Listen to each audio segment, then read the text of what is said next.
Hello and welcome to episode number 22 of Life After Neymar.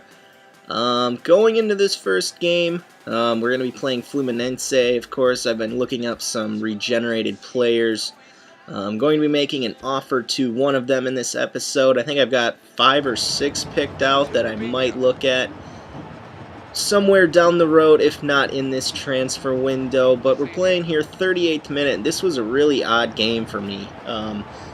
Whether I'm playing against the computer or someone online, on Ultimate Team or something, I'm not always winning, but what almost always happens is I have more possession than my opponent, even if I'm getting destroyed, which is weird. But up to that point in the first half, we didn't have a whole lot of possession. That goal there by Hugo was actually the first effort we had on goal the whole game, which was kind of weird. We didn't get a scoring chance until the 39th minute, but Hugo gets a goal there, starting to find the form that he was in last season.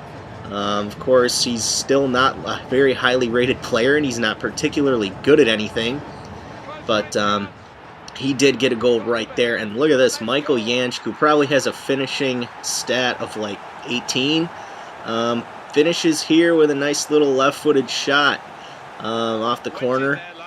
Neto played it back to him, and he put it in the corner with his left foot by the goalkeeper, making it 2-0. Good goal for him. I believe that's his first at the club, if I'm not mistaken. Not totally sure. I'd have to go back and look, but maybe he scored a header or something. I don't know. So, we were really taking advantage of our chances we were getting in the second half. It was a much better second half than we played in the first half. We didn't play very well in the first half. Negrão was doing a good job as well of keeping the ball out of the net.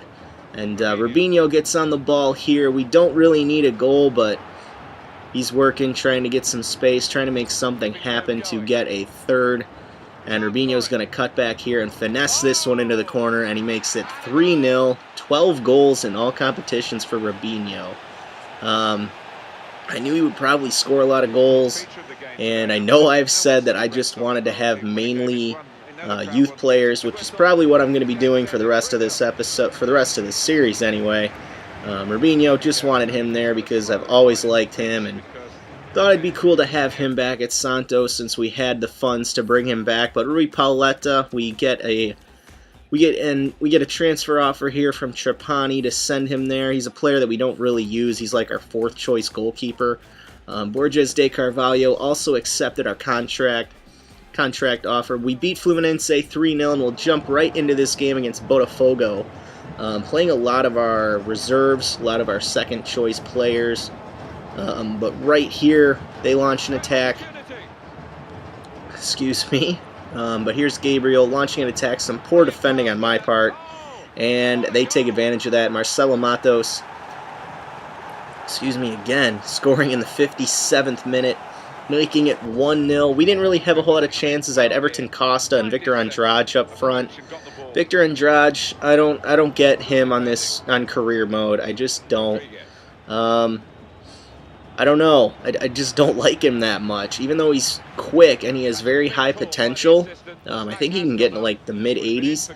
He hasn't hardly grown at all in this series, and I'm not quite halfway into the 2nd season. And I think he's gone up by 1 overall point. So I don't know what the deal with Victor Andrade is. I don't know. Maybe I'll wait on him. Maybe in January when we're in between seasons, I'll sell him on, but I didn't want to. I wanted to see him grow, but he just, I don't know. I don't always like playing with him, I guess. I don't know, just me. But towards the end of the game, I was getting desperate, so I just pasted down the wing with Renato Abreu. Probably not the best player to do that with, but it ended up working out. The cross was failed because Andrade was the only man in the area, and they would eventually clear it away, and we would drop that one 1-0.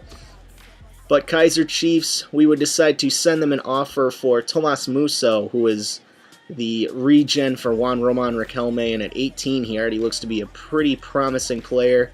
We sent them an inquiry. We were asking what they would want for Musso. They said 2.6 million. We would send an offer for 2.25. million US. And the final game of this episode was against Corinthians. A big away fixture. They were leading the league coming into this game, and we dropped to 4th from 2nd after losing to Botafogo. Botafogo, I think, was like 5th when we played them, but obviously didn't have all of our players, which was a problem. But right here, Hugo kind of getting back into the habit he was in the first season, finding a way to get into position to score really easy goals. Even he can't screw that up from there with his 2-star weak foot. His goals are normally headers or just chances that there's no way you can possibly not score. But 2 goals in this episode is good for him, getting back into the form he was in a season before. And Alex Pato with a good opportunity here. Negrão comes out, makes himself big, and keeps the goal clear of any Corinthians goals there. That sounded kind of lame, but whatever. So we go into halftime 1-0 in this big game. Obviously, means a lot because we're playing the league leader. And Neilton plays this one. This is in the 77th minute to Aguado, who I'm interested to see what he can do in the future. I don't know if he'll become that good, but he'll probably grow a little bit. And he gets an assist here working with Neilton. Drew a defender to him, giving Neilton the space he needed to get a shot away. And it just happens to go by the goalkeeper, putting us up 2-0 and giving us some insurance for the rest of this match. And we would end up needing it here because in the 86th minute off a corner, absolutely no effort from Negrão. I swear, the goalkeepers on FIFA 14 are absolutely brain dead. You hold the Y button and they just stand there. But he did nothing. Didn't even react to the header on goal. Not that he would have stopped it, but it would have been nice to see some sort of effort. And it almost gets put in our own net from Jansch, but Negrão is actually paying attention there and keeps it out. So we didn't give up a stupid second goal, but we get the 3 points. We win 2-1. Hugo and Neilton get the 2 for us. Ramirez scores for Corinthians. And we come out of there with 3 points, which is pretty good for our cause. And Kaiser Chiefs would accept our offer for Tomas Musso. We would not give him a squad role.